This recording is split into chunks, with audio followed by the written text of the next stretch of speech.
We are live. Coaches. Blow the whistle, ay. Blow the whistle, ay. Blow the whistle, they can't hold a flame against you, ay. Blow the whistle, blow the whistle, ay. Blow the whistle, got the game, it ain't no issue, yeah. Blowing the whistle, I had enough with you, the championship, it is gone. Ain't listen to you, I can't give it to you, cause you don't know what I've been on. This is the Coaches Podcast. What is going on, everyone? Welcome back into another edition of your Fantasy Coaches. Today's episode, guys, we're going to be talking about backfields and wide receiver cores and basically players that we like from them, players you should target in these positions here, players that we think could end up being the star of those positions. So we're going to dive right into it. Of course, no Coach Gibbs today, guys. He had to get a haircut appointment today, so he couldn't make it on today's show. But, of course, we have Coach John back. What's going on, Coach John? Welcome back. Nothing much. What's going on? I'm excited. It's another beautiful Monday. I feel like it's tradition that I miss the Troy King show every year, but I'm back. And then we're glad to have you back, buddy. So Thanks, we got a lot to talk about today. Of course, not in terms of news. There's really not too much going on. We already covered the Dalvin Cook stuff all last week. So this week will really just be our main focus topic today. And like I said, guys, we were talking about crowded or battles of backfields and wide receiver cores. So we're not going to waste any time. We're going to get right started today, and we're going to start. Big episode. We can't waste time. No, there's a lot of content here. A lot of content. Yeah, it's a lot. All right. So at the top, of course, we want to start with the Bears backfield. Of course, this has a three-way headed monster of Khalil Herbert, Roschon Johnson, Deontay Foreman. Obviously, Khalil Herbert is currently the leading RB to take in this, in terms of ADP and overall. He is the top guy that people are taking right now. Roschon Johnson, we know as the rookie, and Deontay Foreman is coming in as the new head coaching team's free agent signing running back. So, John, I'm going to let you start first. Who do you like out of this core here? Who do you think stands out? Who do you like as a value? Tell us what your thoughts are. So it's funny because this backfield, you almost have to factor in Justin Fields as well, because he's going to get his 800 to 1,000 rushing yards. And so it's really a four-headed monster. I think it's going to be pretty difficult to find true week in and week out fantasy value. But if I was to push my chips in situations like that, when I have backfields that I like, there is a potential for a good offense, potential for a big weeks out of these guys. I'll take the cheapest. And at that point, it's probably Roschon Johnson. He's lowest in ADP. To me, I think he still provides as much upside as Khalil Herbert and Deontay Foreman, but you're getting them, I don't know, a couple rounds later. So I will take my chance in the Bears backfield, but give me the latest stab at it. I don't want to invest high on Khalil Herbert. I think all these guys have potential to have boom weeks, but with the, factoring in Justin Fields and how good all three of these backs can be, I just think there's not enough to go around for one of them to really emerge as an RB1. So I'll take the cheapest option and take my chances. Yeah, and I think that's really the best way to go with this Bears backfield. Because, I did like Khalil Herbert a lot. And then they go and sign Johnson and Foreman. And it's like, okay, Herbert, we saw from him, he was a guy who can just get yards. 5.8 yards per carry, in last year's season. He played well. He actually played better than Dave Montgomery. He improved as a runner from his first year to his second season. But it seems like the Bears made every single attempt to make Herbert have competition. So do the Bears really trust him to be a full-time guy? Is he going to be the lead back? Right now, it seems like he is.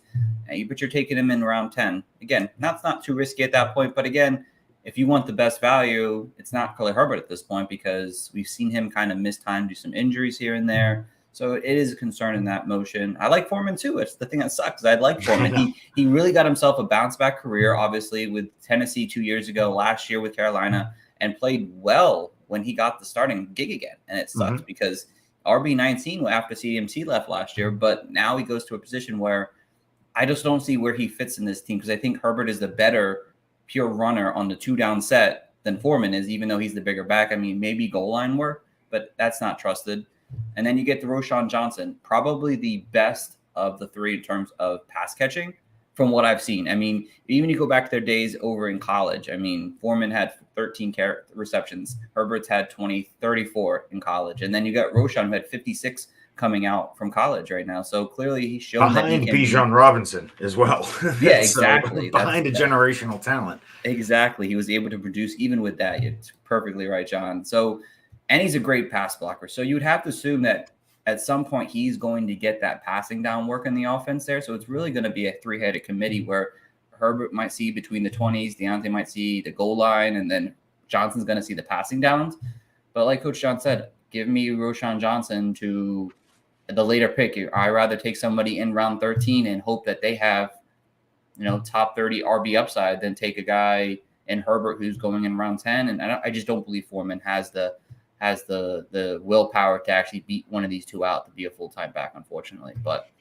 And not even that. I just don't think anyone does. I don't think that's what the Bears want. I think the Bears want, Justin, and we all expect Justin Fields to take a huge step forward. So that's going to be on the back of 1,000 rushing yards and 8 touchdowns. So you pull that out of the equation right away. There's not a lot to go around for these guys left for them to be all viable. So you have to make your bet. And I guess the lowest investment is Roschon Johnson, and he has just as good a chance to pay out as the other two.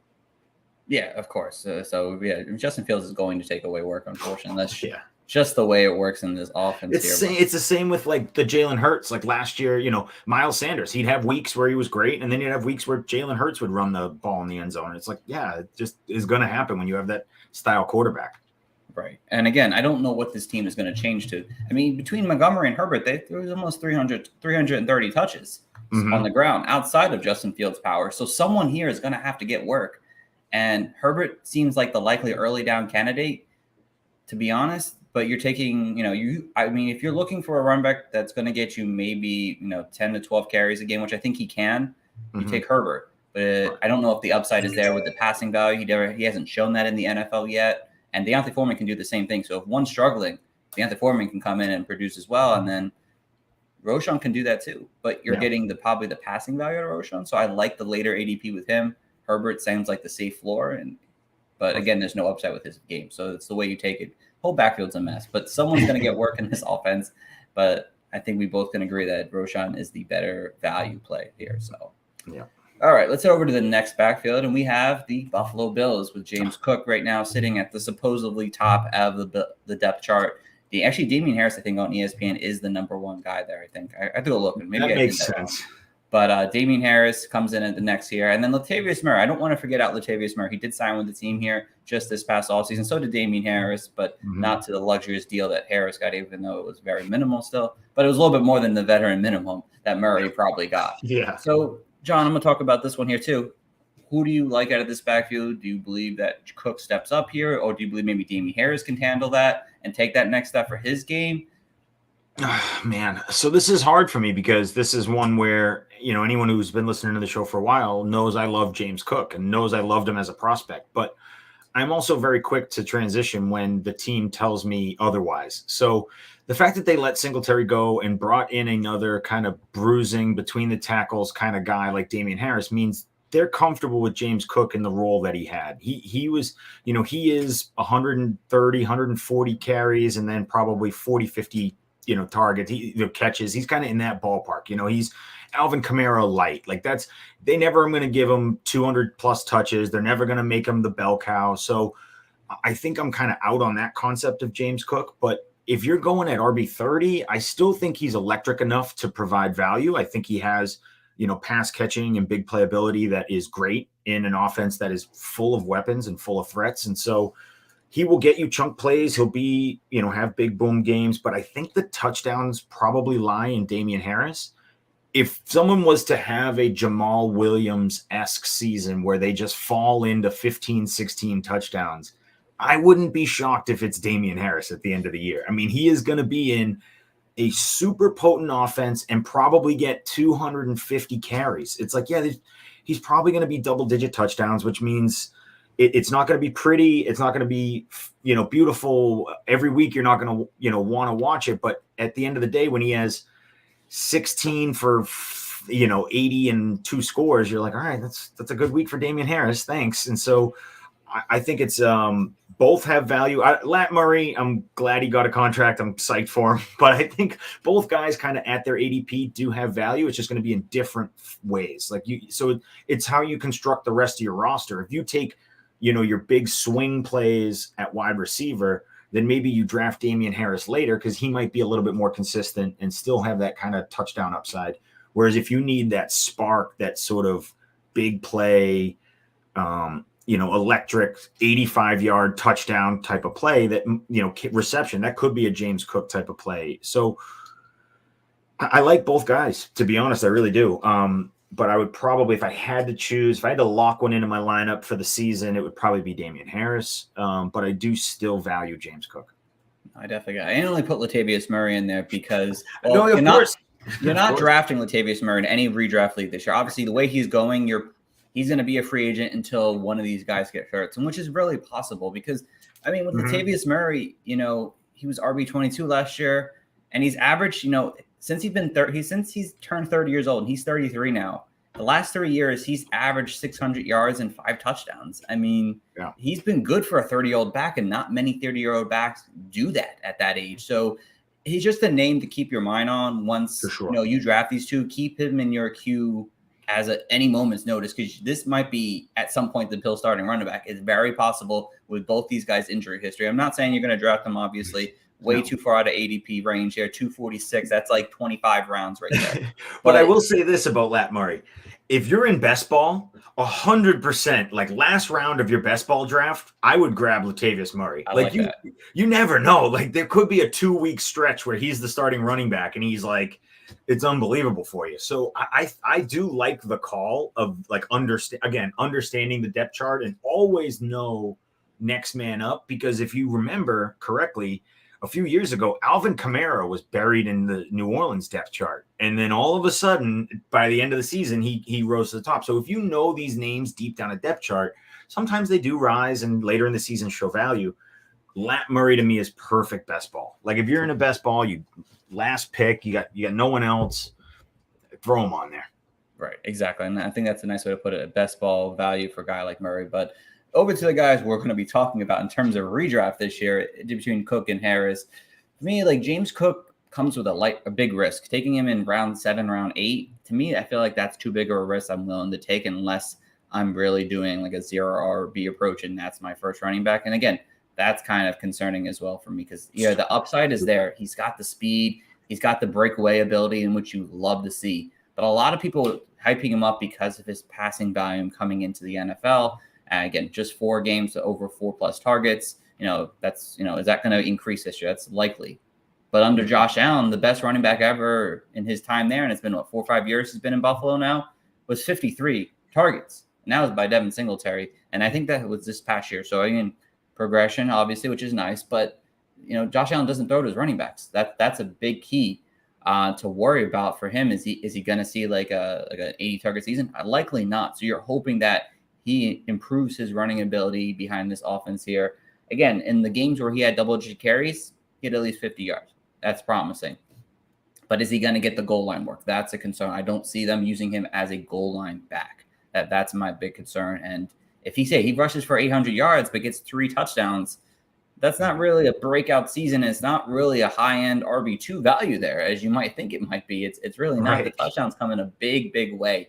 So for me, taking him in that round 8 range, there's high-end RB2 upside, but the floor isn't really there for me on a week-to-week basis. He could get 10 carries for 70 yards. That's 7 points, but he's not going to get the touchdown because that's when Damian Harris comes in with his opportunity. And I kind of like Damian Harris at his ADP right now, those double-digit tiers.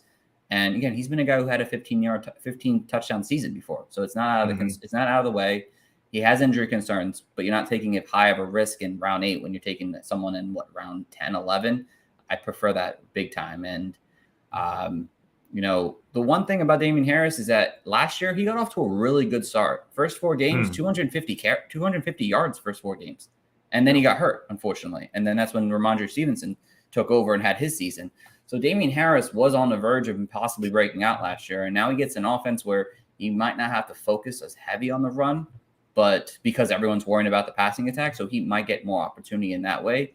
So, I mean, I like Damian Harris a lot, but again, like John, like you mentioned, John, like if you want an upside play, it's definitely Dalvin Cook. And if you want a possible floor play with high touchdown upside potential, it's Damian Harris, and you're getting him 4 rounds later. So, yeah. Let's see. Kyle said, good point, John. Kamara was behind Mark Ingram and Adrian Peterson until AP got moved in week 2. I know. Yes. I know.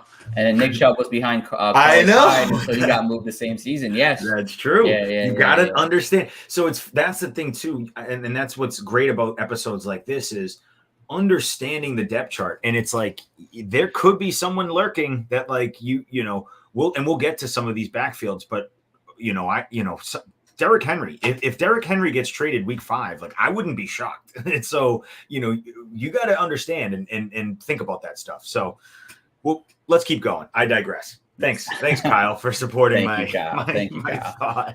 Always appreciate the listen. All right, over to the next backfield. We're going to the Lions here, and it's really just a two-headed committee here. Yeah. I mean, Craig Reynolds is there as well. Jamar Jefferson, he's also there. But again, these guys are likely, if an injury occurs, then their names get brought up. But they're not being brought up because of any particular reason. No, the other two are break glass in case of emergency. So yes, exactly. That's a great way to put it. But we have the Lions backfield with Jamar Gibbs and Dave Montgomery here. So John, I'll let you start. Obviously, who do you like in this situation here? Whose value do you like, and who do you believe is the top guy there?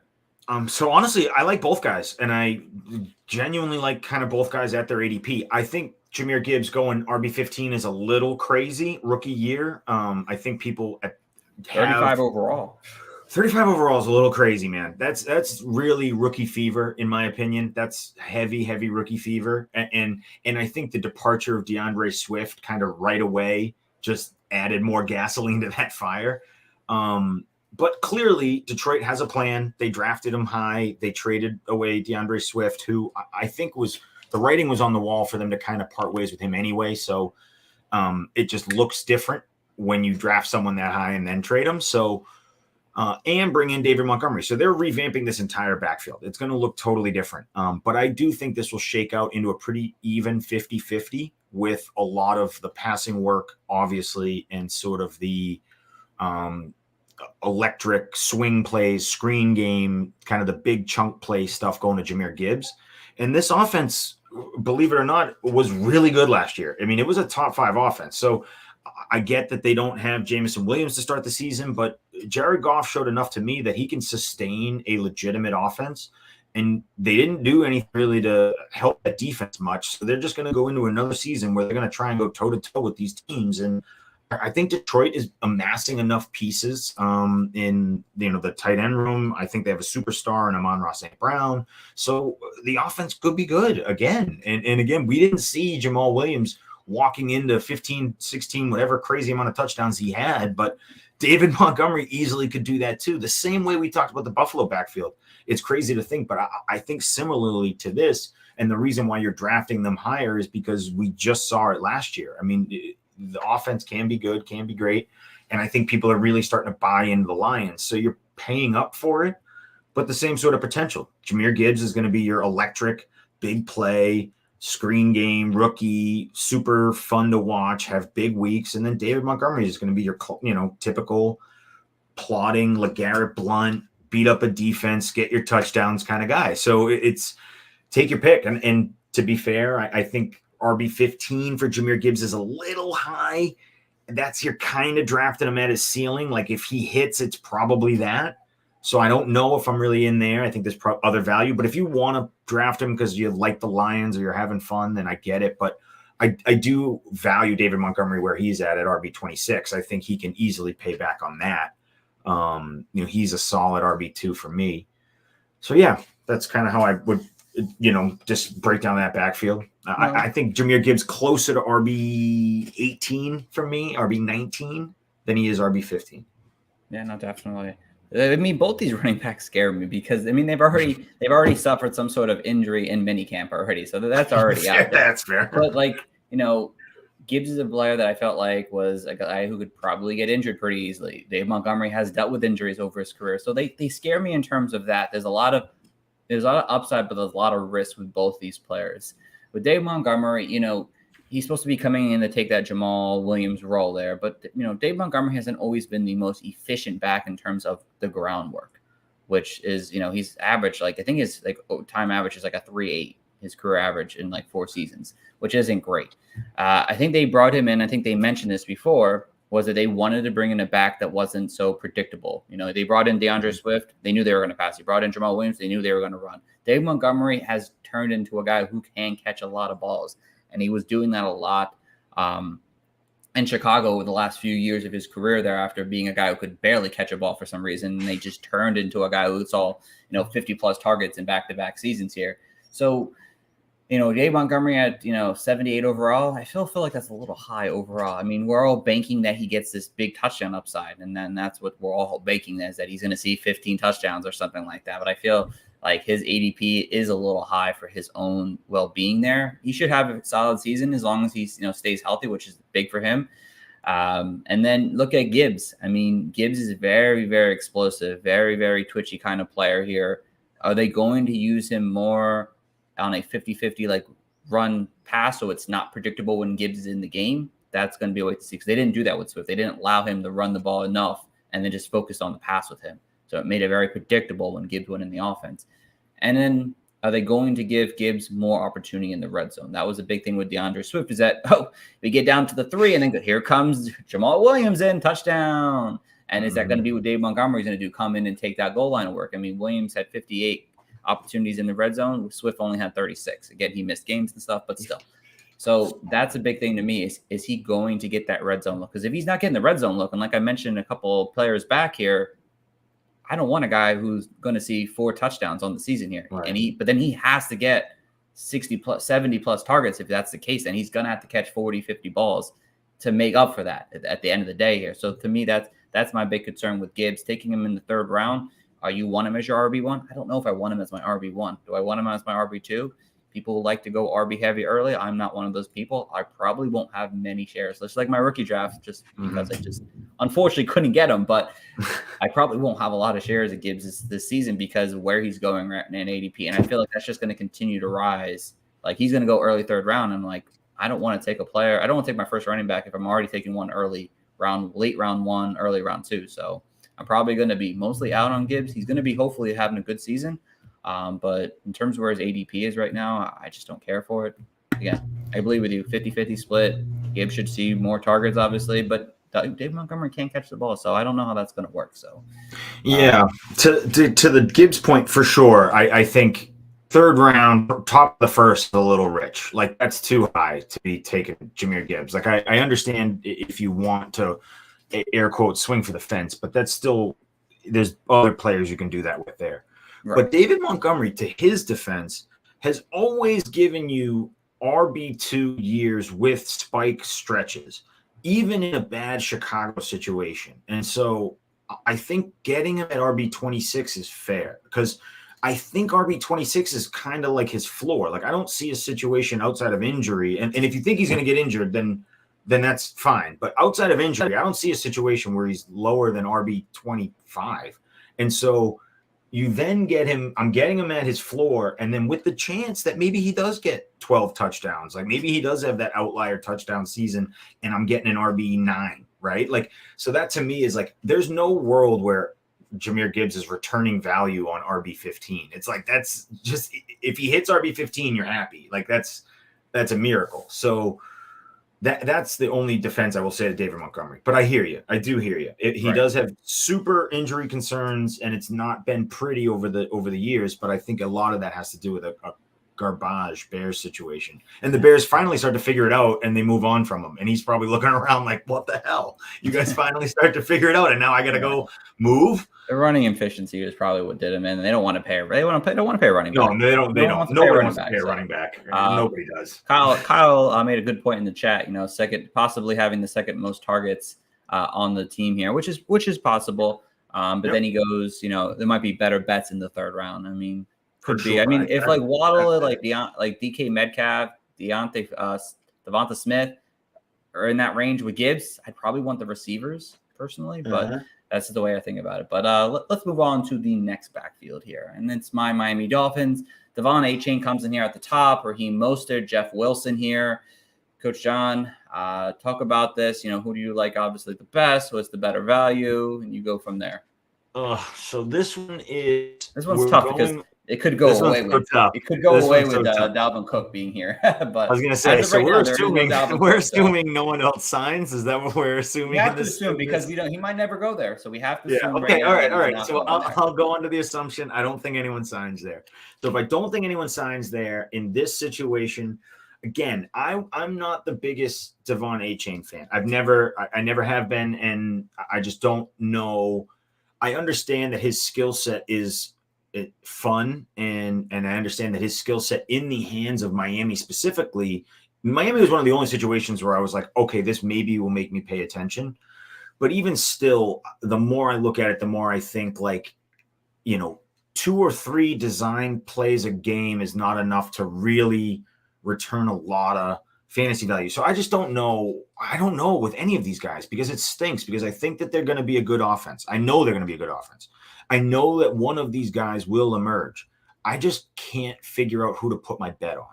It's like there's so many red flags with every player. It's like I genuinely can't say I want this. I don't want that. Everyone has concerns. Like Jeff Wilson, I guess, is the one with the least amount of concerns, but he's also the one with the least amount of sort of explosiveness and upside. Like he's the kind of the most basic, holistic back. Raheem Mostert is older, but he's super fast. He's done it in the past. Was super successful in the San Francisco backfield back in the day.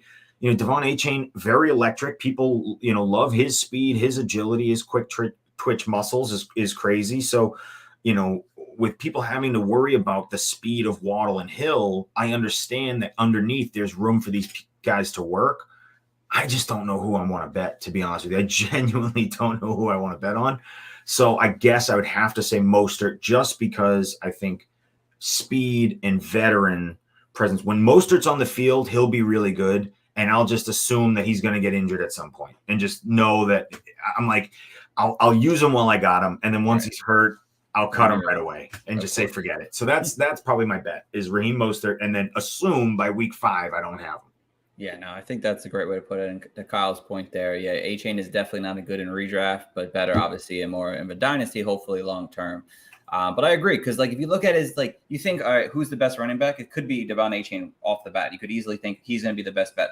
But you're looking at the ADP, I'm like, well, why do I want to take a rookie running back in round 11, 10 right there? Mm-hmm. Where I can get Raheem Mostert and Jeff Wilson at the last picks of my draft, and that are likely going to be the week 1 starters. So it's like, I believe in Achane. I think the talent's there. He's been building up that muscle this offseason here, and a lot of people had concerns with his weight. He mentioned that he was, he ran track in college, so he had to keep his weight down, obviously, for that motion. There's no more track now. He's hopefully building that muscle and maybe becoming closer to a point where the weight is reasonable enough for his size, which hopefully Miami could use, obviously. And he's obviously hopefully keeps that speed up. But early on in the season, you're asking for a guy in round 10 or 11 that might not break out or have a real opportunity until the second half of the season. And then you're probably going to cut him anyway at that point. So why not let someone else take him, waste that higher pick, grab someone else who could be more valuable for you, and then wait for someone to cut Devon Achane week 4. And all right, and then you go pick him up at that point as your team comes together, and then go with a guy like Raheem Mostert and Jeff Wilson, because those guys will get hurt. It might take half the season for both of them to get hurt, but they're probably going to get hurt. This was the first year that both players actually stayed healthy for a majority of the season. These have both been injury-prone players. And again, I'm taking them at the last picks in my draft because they didn't really have much upside. They were high-end RB3s last year when they were both on the team together, and neither really overproduced at all. I mean, Mostert had 3 rushing touchdowns. Like I said, that didn't really help. He had 800 yards last year, but 3 rushing touchdowns. That doesn't really help. There's that exact case we were talking about. Right, yeah, exactly. You can be great and you can be a very productive running back and just not be good for fantasy. Exactly. So, and then Jeff Wilson, actually, when he got over there, he had more of the goal line opportunity. So at that point, but I don't really see Jeff Wilson seeing 10+ carries every single week consistently enough for me. And if he gets hurt too, it's possible. These are both older running backs. And then Achane could get his opportunity, but you're wasting early on capital in your redraft to hold a guy on your bench. If you can do it, fine. It's not a big deal. If you have a deep enough bench, but a lot of people play with 4 and 5 benches. It just doesn't make sense. So, Yeah, but yeah, most of it seems like the best bet in terms of value for this backfield. So let's go over to the one that Coach John said he did a lot of research in. So we're very excited about the Seattle backfield here. Obviously, Kenneth Walker, and I didn't change the name. It should not be Raheem Mostert. It should be Zach Charbonnet. That's my fault. That's my fault. We will take that screen off for now. And so it's Kenneth Walker, obviously, and Zach Charbonnet as the two backs in this backfield here. Obviously, we were very concerned when Charbonnet signed, obviously, second-round pick. To last year, second-round pick, Kenneth Walker. Kenneth Walker had a big season here. But, John, who do you believe takes over in this backfield, or is it just a mess this season? Whose value do you like better? So this one's hard, right? Because I believe those are the right. Those right ADPs. That's fine. We get it. Right ADP at least. Yeah, we're good. We're good. I'll check. But this one's hard because this is where I'm in the point of my season where I'm like starting to really dial in on, statting guys out and like figuring out offenses and kind of all point projections, all that stuff. And for me, Seattle, the math just doesn't add up. Like I want to like all these pieces, but if that's the case, then, Seattle's offense is going to have to be a top 3 offense and Geno Smith is going to have to throw for 5,000 yards. It's like, I want to believe in everybody. I want to believe in, Ken Walker. I want to believe in Zach Charbonnet. I think they're both running backs. I want to believe in, DK Metcalf, JSN. Like, I think there's a lot here. The problem is I don't know if Geno Smith and the Seattle offense can sustain it. I think Dynasty, these are both great assets. I think they're both unbelievable running backs, in my opinion. Two talent-wise, probably 2 top 10 running backs for Dynasty right now, talent-wise. The problem is they're going to be eating into each other's work. And so I think Ken Walker, people want to say Ken Walker is more explosive than Zach Charbonnet. Zach Charbonnet is pretty explosive too, man. I mean, he can turn on the jets when he has to. He's slippery. He's not as explosive, like fast, but he's explosive in terms of make you miss. And so I think both can produce yards after contact. I think both guys can pass catch. I think both guys are potential bell cows. So it's really Seattle's in a major luxury at this point because they are still riding with Geno Smith and they're saving money there. They can afford to have a luxury of wide receivers and run back, which is great for the offense. The offense could be potentially awesome, but it's hard for fantasy because who are you betting on? I am still, again, another situation where I think both guys can produce value. I think the Ken Walker hate has come down enough where he's outside of an RB1 and I'm still comfortable putting him as an RB1. And I think that the Zach Charbonnet disrespect because of the landing spot is, he's outside of your RB3. Like if he's your first or second bench running back, like, yeah, for sure, I'm taking that guy. Because if anything happens to Ken Walker, you have absolute upside. You have a monster on your hands. And 2, even if nothing does happen to Ken Walker, there's a potential where we both have, you have a RB2, RB1 situation. You have a Kamara, Mark Ingram situation where they're both sort of low-end 1s, high-end 2s. Like there's that situation too. If this offense can sustain as many points in plays as I think they can, then it could easily happen. So I think both guys, Ken Walker outside of RB1, I'm totally comfortable drafting Ken Walker as my RB1. It sounds crazy now, but it won't sound crazy come week 5. It won't sound crazy come training camp, I'm telling you. So I'm okay. I think the ADP is getting a little crazy.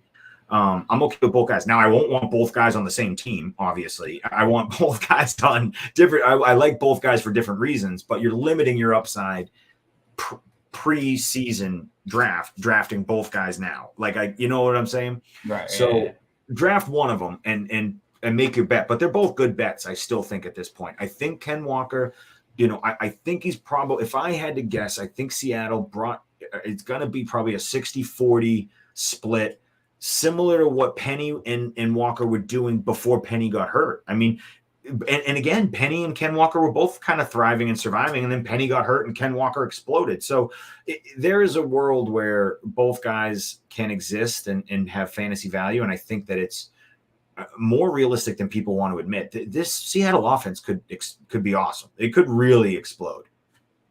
Yeah, I think the biggest thing is that we're going to talk about in a few of the wide receiver course, there's so many people there that are to eat and how many touchdowns should go their direction in the passing offense. It's really put a damper on this backfield here that oh, you can't have two backfields succeed. Well, we've seen it happen. Again, it doesn't happen all the time, but we've seen it with Dallas. We've seen it with Cleveland over the times. We've seen two backfields being able to thrive as high-end RB2s. And yeah, Kenneth Walker, if we're looking at ADP, I want Zach Charbonnet at the 106 and RB36. Then I want Kenneth Walker at the 401. That's just the way. I mean, if you're looking at value, I want Zach Charbonnet because there is a potential for him to be the lead back on this team. But there is potential for Kenneth Walker to continue to do what he's able to do. And then Zach Charbonnet goes there and just does what he's able to do with the opportunity he has as a rookie. Walker knows the offense very well already. Again, people are obviously scared because, why take a running back if you took one already last year? I mean, we've known Seattle's career with running backs after Marshawn Lynch. They've had injuries, and it's just ruined their backfield. I mean, if they liked Zach Charbonnet that much, I mean, now they have two reliable backs they can count on week in, week out, and they can use them in different ways. Now, Walker will probably be more of the groundwork while Charbonnet takes down passing work more than likely, but they're going to be mixed in time and time again here. I think both guys can succeed, like you mentioned, John. Again, to have some, again, if you want to take Ken Walker so high, I get it if he slips. And I think he could slip if we hear anything about Zach Charbonnet, like just balling out in training camp. Ken Walker could slip and that end up being a better value at that point. I don't really see Ken Walker's value jumping unless an injury happens to Zach Charbonnet. So, but I think both these guys can very much succeed. If I had to pick one, I'm still going to lean towards Ken Walker because he's the more experienced, the veteran presence there. And if you want the value, you take Zach Charbonnet at RB36, 106 overall. So that's the way I see this backfield. Yeah, I totally agree. So I'm just looking back because I do like the Alvin Kamara and Mark Ingram sort of dream team. Like everyone always wants that backfield, right? Because you have one who is a top 3 RB and another who's a top 15 RB. Like that's kind of the dream. So Alvin Kamara that season had 156 carries and 81 targets. So it wasn't on the back of carries. It was, and then Mark Ingram was 200 plus carries. Like there is a world that is a similar breakdown in this backfield too. So I guess my point is like, I understand like you'd rather have Charbonnet much later, but I get it if you're making that bet on Ken Walker too. There's a good chance. I just think there is a world he could have, 200 carries and another 40 targets, 50 targets, and be super electric and have 8-9 touchdowns and be, a top 5 guy. Like there's a world that happens. And Zach Charbonnet is, more of a, maybe 40% of this split, but still valuable at RB 36, right? Right. That makes exactly. Definitely makes sense. So, all right, let's head over to the wide receivers now. And we'll start with Seattle's backfield. I am the worst. Oh, my God. Did I do that for everyone? I sure did. Yeah, right. Let's go. We're talking. Consistently messing up a PowerPoint. That's okay. You guys hopefully understand. I mean backfield. I mean wide receiver core. So we'll obviously start with Seattle as well in this one. DK Metcalf here, Tyler Lockett, and newcomer Jackson Smith and Jigba. John, how do you feel about this receiver core? Obviously, are we sticking to the older guys? Or do you think Smith and Jigba takes one of these guys out of the equation? So this is a perfect redraft versus dynasty debate. I think redraft it's still DK Metcalf and Tyler Lockett. I think dynasty JSN is just waiting in the wings. He's gonna take Tyler Lockett's lunch at some point. It's just when. In my opinion, it'll probably be too late in a redraft season to make a difference. But it could happen. But this arguably, in my opinion, and the more I look at depth charts, the more I think this could be the best wide receiver core in the NFL. It really could be. Like it's you could make a case. It's up there. So I think that they're all going probably right around where they should. But believe it or not, I think the spike weeks will come with Tyler Lockett. I think DK Metcalf is probably, going to finish around low wide receiver 1. So maybe you get some, but you're drafting him as wide receiver 15. So that's kind of what you're getting. But Tyler Lockett at wide receiver 30, I mean, he'll have a couple wide receiver 6, wide receiver 8 weeks throughout the year. It's going to stink because there will also be weeks where he's wide receiver 110 on the week because he went 1 for 15. But I guess that at that point where he's wide receiver 30, I'm not relying on him for consistency. I'm relying on him for just boom. So if I can build him into my flex or build him into my, wide receiver 4 sort of slot, I think Tyler Lockett will beat that. at the end of season, he'll definitely be wide receiver 30, but he will do it on the back of like a couple big, 182 touchdown weeks. And I don't know if JSN is going to be able to do that as a rookie. And DK Metcalf obviously is going to be able to do that, but that's why you're drafting him as wide receiver 15. Right, so exactly. That's my opinion. I like him. I like Metcalf. I like Lockett. I don't love JSN at wide receiver. Love him in Dynasty. Absolutely love him in Dynasty. But I don't love him at wide receiver 30 in redraft. Or 36 in redraft. I'd rather Lockett or Metcalf. And then at that point, I don't want, again, going pre-draft or into a draft process, I try not to stack like too many players from one team because then you're really kind of buried on that team. Especially with pass catchers, I hardly ever do something like that. So, but I'd rather make a bet on Metcalf or Lockett than I would JSN. Right. Yeah, I think you're right. The veterans are definitely, for me, the ones I want to go after more early on. I think Metcalf should be pretty solid as, a top, 15 wide receiver. He played well enough last year. I'd like to see a little bit more consistency in terms of the catch rate, only 63% catch rate, and he only had 6 touchdowns this year. I'd like to see him get back to that double digits. I'd like to see more upside for his game. He had one game over 20 fantasy points. That's it. And he had a lot of 12, 14, 15-point games, which are definitely really nice. But if a guy you're taking that high, and especially in the first 3 rounds, you want someone that has that big, who has those game-winning weeks for you. We didn't see enough of that last year. I'm really hoping he does. But I'm okay still taking DK Metcalf because I think the talent and the upside is still there. We just didn't see a lot of it last year. And hopefully with the connection between him and Geno will improve. Tyler Lockett, I don't know if I want to take him in the first 5 rounds. Like, I don't know how I feel about selecting Tyler Lockett in round 5. I'm like, or round 6. I'm like, oh yeah, I got my wide receiver too. But he's also been a wide receiver that's had 1,000 yards and 8+ touchdowns over the last 4 seasons. So how do you not want that upside? His name doesn't sound like, oh, I really want him, but he's performing at a wide receiver 2 level. Now his age is definitely a concern. He's 31 years old by the start of the season.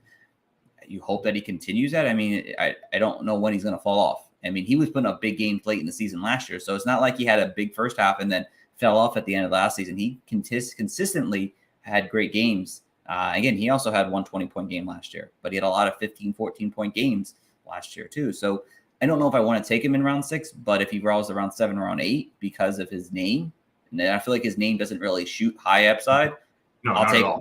I'll take him as my wide receiver 3 or my flex all day long. Absolutely. No, and then nobody wants to take Tyler Lockett, which is annoying. And if no one does and he falls to the right spot for me, I'll absolutely take him. Sure, Smith and Jigba, I can't see him being a top. I can't see him taking him in the first 10 rounds. I just can't. There's already 2 elite wide receivers on this team. I just can't see taking him in the first 100 picks. For me, I after that, I'll absolutely take him anytime for that upside play. But you have to learn early on that it might take a few weeks for him to get going in terms of upside. If he shoots out week 1, damn, you took that risk and it worked out for you. But I really do believe, he's going to take some time before he starts showing off his skill set for this team here. But again, I like Metcalf and Lockett. Smith and Jigba, I don't like him as much for a redraft this year. So, all right. Over to the Ravens backfield. This is a little messy because we might not be taking many of these guys, but Rashad Bateman comes in at the top, Odell Beckham, and then Zay Flowers. Obviously, you have Mark Andrews to worry about, obviously, there, but we're only talking about the wide receivers worth taking here. That any of these guys are, at this point, the only ones draftable at this point. So, Coach John, who do you like out of the bunch? Who has the best value overall for you? So this one is hard because I just got on the mic and said Rashad Bateman is a bounce back candidate. And then I'm going to sit here on this episode and say, I don't really love this wide receiver core. But I don't really love this wide receiver core. It's not inspiring. It is a lot of what ifs, right? It's a lot of potential and it's a lot of maybes and it's a lot of, so, my whole take with Rashad Bateman was, if he stays healthy and if people take a step forward and if Odell Beckham Jr. can be a number 2, then I think Rashad Bateman has a path to success and bounce back.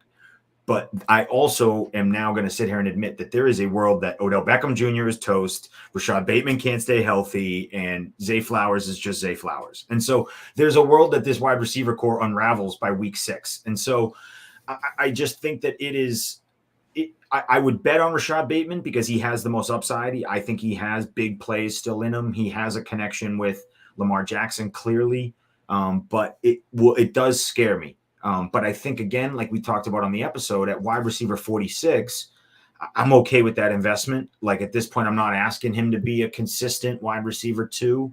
I'm asking him to be a very strong difference-making flex. And at that point, I think he can do that if Odell Beckham Jr. stays on the field and Zay Flowers is a legitimate NFL wide receiver, which both have yet to be proven.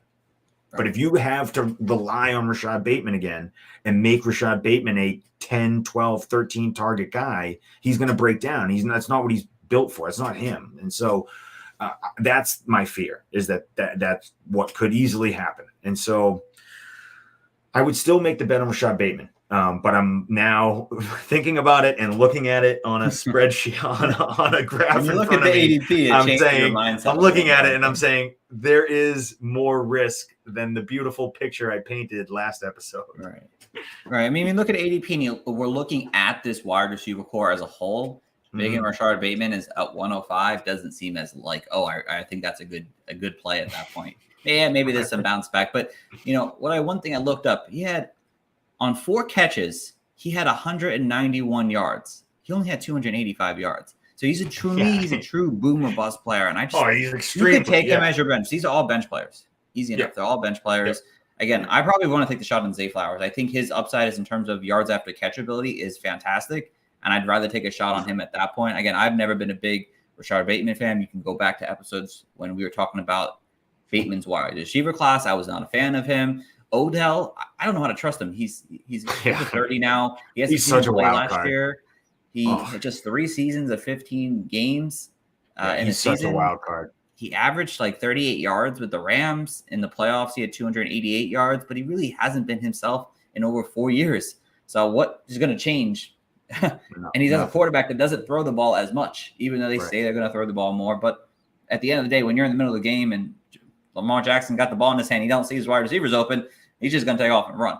But this is not a core I really want to attack at all. But if I had to pick someone in terms of value, it's Zay Flowers for me. And then again, I don't think any of these guys will be – I think they all could be dropped by before the season starts, or if they've been at the end of bench rosters. That's the way I see them. Yeah, this is a tricky one because I understand everyone wants to stat Lamar Jackson out to be this top 3, top 5 guy. And it's like, okay, well, the passes need to go somewhere. They're not all going to go to Mark Andrews. Like, so where are they going to go? And it's, if you divvy it up, and you kind of give more to it, you think Zay Flowers is that, sort of projection big player, then yeah, for sure. It makes sense. I just, when I watched Zay Flowers and scouted Zay Flowers, I was like, okay, he's going to be more of a Jarvis Landry. Like he's just going to kind of catch Landry had a lot of good seasons. Yeah, he had some great seasons. I just had some great. Easy answer for this one is it's Mark Andrews. The easy answer is Mark Andrews. The answer is Mark Andrews is that offense. And believe it or not, I really am more into J.K. Dobbins too as well. But that's a different conversation for a different day. Yes. All right, over to the Panthers backfield here. Again, guys who not many people are probably going to be worth taking, but we have obviously Adam Thielen sitting at the top in terms of ADP, then Jonathan Mingo, DJ Shark, and Terrace Marshall isn't draftable in terms of what the ADP is telling you, but I just wanted to throw him out there. Yeah. Even DJ Shark really isn't that draftable. He's kind of on the border too with Mingo, but he should be thrown out there because I think we saw some improvement from him. But who do you like here? Who do you think stands out? What do you got here? So it's crazy because my gut reaction is no Adam Thielen. Like I hate Adam Thielen. He's old, don't want him, don't need him. But wide receiver 60 is kind of crazy. Like at that point, it's like maybe he's got one more season left in the tank. And at wide receiver 60, I'll take that chance. And if by week 1 I don't see it, all right, then I'll cut him. I don't care.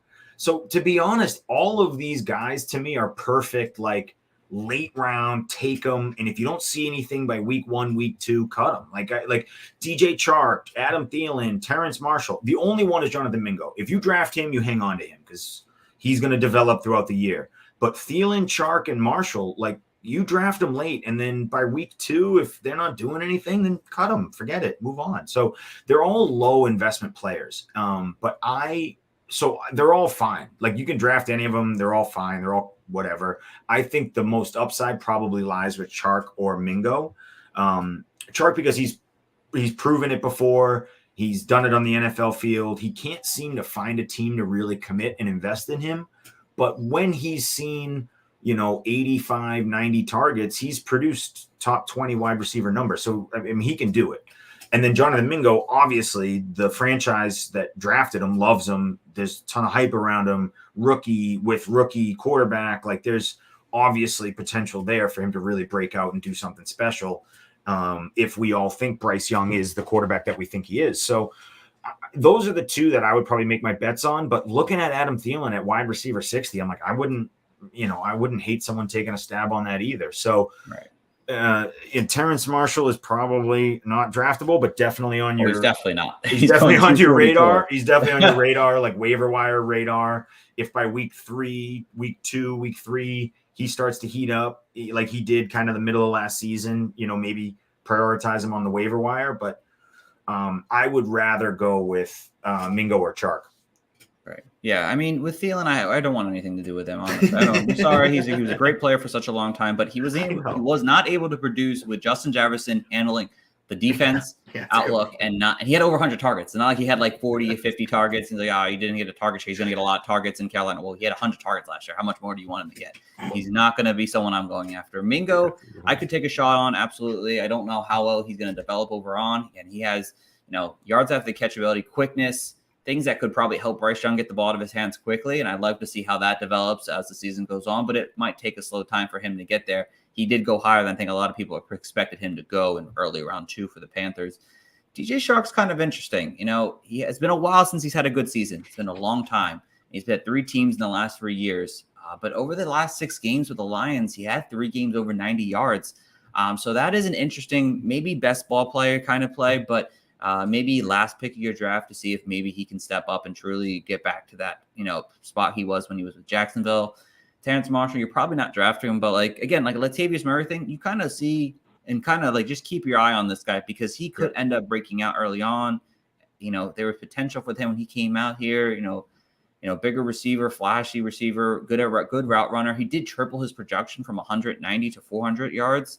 So, I mean, again, it wasn't big, but it showed improvement in his development. So it's interesting to see how that works. But again, not drafting him, probably not drafting any of these guys. So Terrence Marshall, highly touted draft prospect as well, which I always sort of like to remind people. I'm like, these players tend to get a lot of second chances. And like when you're highly projected and highly touted, you tend to get a lot of opportunities. Scouts Hence really why, like Rashad Perryman. Rashad Perryman still has a job and stuff any like that. one of the last 3 guys, I'd be willing to take a shot on one of my last pick to see if maybe one of them can turn on week 1. If not, you could drop one of those 3 guys. We'll talk about it week 1. One of those 3 guys will have 8, 9 targets week 1, and we're all going to be clamoring on the waiver wire for him. Exactly. For sure. All right, over to the next one. Packers wide receiver core, not backfield. Christian Watson obviously comes in at the top. Romeo Doubs and Jalen Reed. So, John, who do you have here? Who do you like? What's the best value for you? So this one is a Jordan Love question. I don't know. I don't know if I trust Jordan Love enough to draft Christian Watson at wide receiver 23, but I do understand that Christian Watson could be a game breaker for you. I mean, he has that type of ability where he could be that next, like, just, I don't even know. Like, it's what he did for that short stretch where he was just on an absolute touchdown, 80-yard play, 60-yard play, like tear. It's just no one really has that sort of upside. Now, you had Aaron Rodgers throwing him the ball, so it's a little different. And you had an Aaron Rodgers-led offense, which is totally different. So, does Jordan Love come in and rely on one guy and make him 140 targets? And if he is he 140 of these deep electric targets, then yeah, Christian Watson should be drafted way higher than that. But again, it's a lot of speculation. And to make that speculation in a top 24 wide receiver pick is risky for me. And then Doubs and Jalen Reed, I think, are good values. I mean, they're late. I mean, they're later than some of these Panthers guys, and they could be the number 2 on that team. So, I'll take my chance with that. I'll take my chance. I'm not saying Romeo Doubs is going to, win you a league, but if he's your wide receiver 7 and he ends up being the number 2 target for the Packers offense, you're like, yeah, okay, that's totally fine. So then on bye weeks or an injury happens, I can plug Romeo Doubs in and feel totally confident that he's going to get, me some points. And so And Jalen Reed, I think the same way. I think Jalen Reed is, showed a lot as a prospect. He's a good player. The team obviously doesn't draft wide receivers often, and these are 3 wide receivers that they've drafted recently, and so the regime likes them. I think there's a world that all 3 of these guys are integral pieces, but I just don't see a world where Christian Watson pays out at wide receiver 23. I think his ADP is just too high. And it's like, I understand why it's so high, but you guys are looking at a very small, specific sample size to make it that high. Yeah, I agree. I mean, if you look, he had only a 4-game stretch where he caught 7 touchdowns. He just went on a fire trip. And then outside of that, 0 touchdowns. And his production really wasn't that good outside of like a 4-game stretch. And I think people are buying high on that. I know I bought a little high on that in Dynasty, but I expect a little more long-term value out of Watson than just a 23 value. Hopefully, if Love doesn't work out, there's another quarterback they can go get and get him for another 15 years. But yeah, 23, 52 overall. I mean, that's around 5 value. I don't know if I want to take him that early. Maybe round 7, I feel more comfortable taking a guy like Christian Watson. But round 5 with Jordan Love's unknown at the moment, not willing to take that risk. I think he's a solid player and probably their wide receiver 1. But I think they're inconsistent and the target share, that could be an issue for him. Romeo Doubs, I like him, but I didn't see enough that I'm like, ooh, I want to go and get Romeo Doubs on my team for 23. Again, if you hear more in camp and he's looking better, maybe I'll take a shot with my last round pick. He had some decent play last year, nothing like too crazy. In the early part of the season, he had 50 targets, 300 yards, 6 touchdowns in the first 9 games. Pretty solid. He is getting buzz right now, which is nice. Jalen Reed is definitely someone I would consider taking with my last pick because I like his ability, his yards after catch, his quickness, best used in space, kind of player that will likely play the slot more than likely. And, slot could be a really good thing for a quarterback to handle and have that, short guy right there in front of you. And then he just takes off and does what he's able to do best. Again, you might not have to draft him, but if you want to draft him and hold on to him for week 1 or week 2 and see if he can, make an impact, I'm willing to do that. But again, this whole wide receiver core comes down to if Jordan Love can actually take a step or not. So that's all this is. Yeah. All right. Over to the Giants here. You have Jalen Hyatt sitting at the top, and most of them, you probably 5 of them you're not drafting. No one's probably being drafted. Jalen Hyatt comes in at the top, followed by Wan'Dale Robinson, followed by Isaiah Hodgins, then Paris Campbell, then Darius Slayton, and then Sterling Shepard, who I didn't even put on the list, is outside of 234 players drafted. So, yeah, that's how this wide receiver core, even though it says backfield, is going here. So, John, who do you like? Who do you think can stand out? Who's the best value? So this one's hard. This is another one because, I think Daniel Jones gets so disrespected. I think he's an average and competent NFL quarterback. So if he's a competent, quarterback 20 in the league, right? Their offense is just whatever, not great, not terrible. Then all of these numbers are wrong. Then none of these make sense. But if I had to make a bet, it's either Paris Campbell or Jalen Hyatt. I mean, Jalen Hyatt, obviously, we liked him as a prospect, big play, super explosive. This regime brought him in. So I like Jalen Hyatt a lot. And at wide receiver 69, it's a super low investment, nothing crazy. Wan'Dale Robinson, solid player. I was never super high on him. Isaiah Hodgins, same. Paris Campbell, I liked. He did show some consistency at times other than when he was hurt, obviously. So I think he can sort of slot in to be the volume reception guy in offense. And if that's the case, then wide receiver 84 is way too low. Like he might not have the ceiling of even a wide receiver 20, but he's going to pay back on wide receiver 84. Same way Romeo Doubs kind of did. Like if you ever need a bye week or you ever have an injury, like he's a break, Paris Campbell could easily be a break class in case of emergency wide receiver 3. But I think the upside and the hype has got to be around Jalen Hyatt. It just has to be. Darius Slayton is just a guy at this point. I don't, obviously, if he hasn't broken out or been consistent at this point, it's probably not going to happen now. I would much rather bet on the rookie. And then, Wan'Dale's Wan'Dale. People love him. I wasn't the biggest fan. And I don't know where his skill set turns into fantasy value. That's kind of my problem as well. Yeah, no, kind of explain it to the best. Again, I don't really plan on drafting any of these guys, but if you're considering and trying, people like to get the number one player or target share on this team. We have no idea who that's going to be. That's gonna really happen. We have no idea. It's probably Saquon Barkley, who is about to hold out right now, and he's probably the number one target. Probably. I mean, with Jalen Hyatt, I mean, I'm hearing that he's playing with the third team offense right now. Not a great look early on in the season. Hopefully that obviously changes by camp if someone's willing to, you can go buy low on him on Dynasty right now if that's the case. But yeah, again, he has some upside. Yeah, I mean, he's a downfield threat, but we've never really seen, Daniel Jones throw deep consistently enough.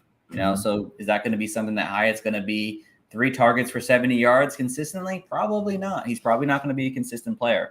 Yes, Waller is there too. Kyle said it best. Darren Waller is there. Yeah. That could definitely help the room out a little bit.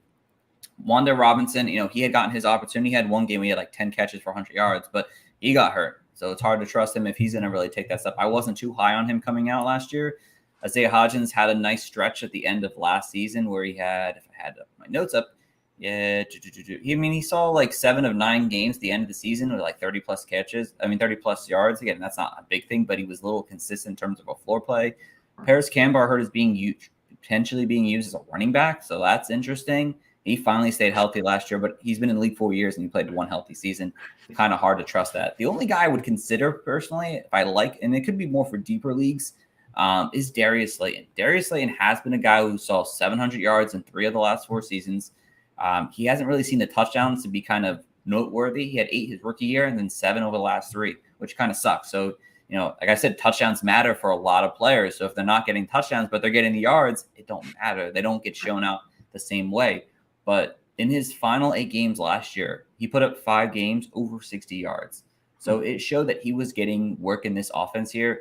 The team was trying to trade him, but they said, hey, we want you back. We want to make this thing work. And he's coming back to the Giants this year. So if I'm going to take a Giants receiver, it's probably going to be Darius Slayton because I think he has the veteran presence on this team because he is the most veteran presence, I think, maybe outside of Paris Campbell and Sterling Shepard, who I just can't trust to stay healthy. So he'll have his 1 game that's going to be great, but that's it.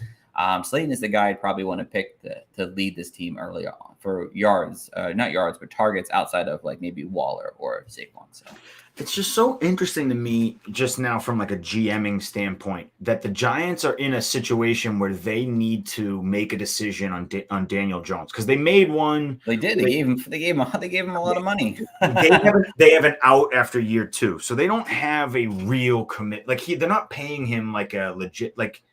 He's getting paid okay, but this is the wide receiver core you have him working with. It's like, well, what do you expect Daniel Jones to do? Like, he's not Patrick Mahomes. He's not going to make these guys look unbelievable. So it's like, it's just weird. Like, either don't commit to the quarterback and go find a superstar, or commit to the quarterback and then go give him some help. Like, it's just weird how they're doing it to me. It's just doesn't make sense. The Giants should trade Saquon Barkley to the Bengals and then get back T. Higgins and Joe Mixon and then call it a day. That would be good for their value, but we're not getting the trade talk today. It'd be funny. So let's get over to our last wide receiver core, not backfield. The Chiefs, obviously, with Kadarius Toney here, Sky Moore, Rishi Rice, and MVS. As the main, and obviously we know the number 1 pass catcher is Travis Kelce on this team here. But at his wide receiver core, who do you like? Who's a better value? Who can stand out? So I will be honest, and this probably is, bad to say because you never really bet against anyone preseason, especially if they're on Patrick Mahomes' offense. But I don't really love Kadarius Toney and Sky Moore to stay healthy for a whole season and to like really be integral cogs of the offense week in, week out. Like I envision them being good players. I envision them having weeks, obviously, because Patrick Mahomes is insane as a quarterback and he can make a lot of people look really good. He can make Nicole Hardman look like Tyreek Hill light. Like it can happen. So Kadarius Toney and Sky Moore will have weeks. I just don't know if it'll be nearly like Kadarius Toney at wide receiver 38 to me is okay. But there's a world, Smith and Jigba. Come on. That's what I'm saying. But there's a world where Kadarius Toney is like gets injured and has no targets, out for half the season and in and out of a lineup and issues and Super Bowl they barely targeted him. Like it's just there's a world where things go really wrong with Kadarius Toney. Sky Moore, much more realistic at wide receiver 58. Like, I'm okay with that investment, but I personally would rather invest in Rashee Rice. Like, I just think he's sort of that bigger body. He's built up more for a season. They haven't had a player like this before. It's always been sort of Tyreek Hill, these fast, electric, quick guys. I want to see what Patrick Mahomes does with a more sort of, I mean, he's still fast. He's not a terrible route runner. He's a good route runner, but he's much more of that big bodied target, gets open off the line of scrimmage. And I think Patrick Mahomes, might enjoy that because it is, kind of a similar big body target to what he's used to in a Travis Kelce. It's like, now I have this in a wide receiver, in a little bit deeper wide receiver form. And so, and then MVS obviously will get his deep targets, have a big game, but he's a best ball guy at best. Yeah, exactly. So I'm in on Rashee Rice kind of at this point out of the three.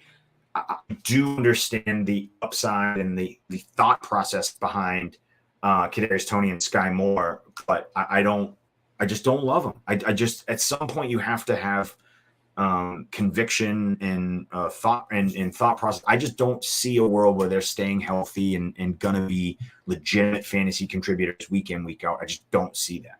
They haven't done it yet. Kadarius Toney has barely been on a football field, and Sky Moore couldn't break out last year. So I just think it's going to be really difficult. Yeah, so it's funny because I'm actually going to give some positive news on Sky Moore, so that's funny. So Rashee Rice is probably the guy I'd like to stand out the typical type of wide receiver here. You're going to get him at the later end of your draft here, obviously, around 13, 14. And I feel like his ability with yards at the catch, big playability, kind of what he's offering there, can end up being somewhat consistent for us in redraft. And he's definitely a guy I'd like to take a shot on. I definitely don't want anything to do with MVS. He's never gotten over 700 yards in his career. He didn't do it last year with Patrick Mahomes. He's never done it with Aaron Rodgers. For me, that I want him. I don't even want to touch him. If someone wants to draft him, let them be drafted. And Kadarius Toney, I'm not drafting him as ADP. No way I'm drafting him in round 8. 9 range. Right. If he falls into the double digits, maybe I'd consider it at that point. But for right now, I want nothing to let someone else take that. And if he breaks out, whoop-de-doo, good for him. But with Sky Moore is a little interesting still. And the more I did some research on Sky Moore, yes, he didn't have a breakout season. I think a lot of people expected him, once Tyreek Hill to go, he's going to step up and be their new Tyreek Hill, the new number wide receiver one. He comes from Central Michigan, not the greatest school in the world in terms of, talent that they played. I think, he really needed a year to kind of get himself into the NFL level here. Again, it might never come, but I still think there's potential with Sky Moore. He did have 138 of his 200 yards after the catch. So he has that yard after the catch ability. He has that speed. He didn't get a ton of opportunity as a rookie. He played a lot of special teams here. I think everyone was just so in love with them taking him as high as they did. And everyone was freaking out over Dynasty, taking him in the first round, and everyone just expected, Tyreek Hill. We have Tyreek Hill, the new Tyreek Hill, that now he's got a bad taste. Everyone's got a terrible taste of Sky Moore in their mouth. And I think there is potential, especially late in drafts. If you get him in round 14, 15, I'm willing to take a shot on him because I think there is still potential there for him to do what he's able to do with yards after catch ability. Again, I'm not saying he's going to break out and be this top Tyreek Hill, but I think there's potential for him to have a decent step forward in his career after, again, a really bad rookie season in terms of what I think everyone expected out of this guy like Sky Moore. So, but Rashee Rice is still probably the guy I want to still go after the most. So. But what stinks is because they're all so alluring because they're tied to Patrick Mahomes. I think if any of those wide receivers were in any other backfield, we wouldn't even pay them no mind. But because they're with Patrick Mahomes, and you have to have a piece of that. I need to have a piece of this offense. But if you put Kadarius Toney in Tennessee, you'd be like, I don't want this guy at all. Like, get out of here. Exactly. That's kind of the best way to put it, in my opinion here. So, but all right, we are going to wrap things up tonight. Of course, this was our backfield wide receiver breakdown battles, whatever you want to call it. That's what it is. We went through a bunch of different things, different ADPs. We went through the slop. Yeah, the slop. We went down, kind of broke down what we think of these backfields and wide receiver cores and how they can kind of help us out, how we can help you out for fantasy. What's the best value? Who can stand out? Things like that. John, is there anything you want to say before we get going? No, I got nothing else. This is a lot of fun, guys. Follow me on Twitter. Hit me up. I know this is kind of getting to like the hot time for redraft and some dynasty trades. A lot of people are hitting me up on Twitter for sure. I love helping people ask questions away. I'm here, so that's why we are the fantasy coaches. It's true. Yes. And of course, guys, like I know I lied last week and I said we were doing dynasty content. We are not going to do any dynasty content. So next week we will be getting into early summer ADPs, talking about some of the ADPs that right now are good, bad, and that could maybe improve over this next couple months here. So we'll be doing that. As always, you can go follow us over on Twitter at Coaches Fantasy. You can go follow our YouTube channel and all of our YouTube content out there. I am been doing a lot of ADP 2023 outlooks. I have Justin Jefferson, Jamar Chase, not CD Lamb. CMC is all on there. I'll have a couple more this week here. Just little quick brief takes on these guys and on their ADP currently. So check those out over on our YouTube channel at the Fantasy Coaches. And, again, we're going to continue to guys give you content every single Mondays. We'll eventually get into the two-a-days again at some point.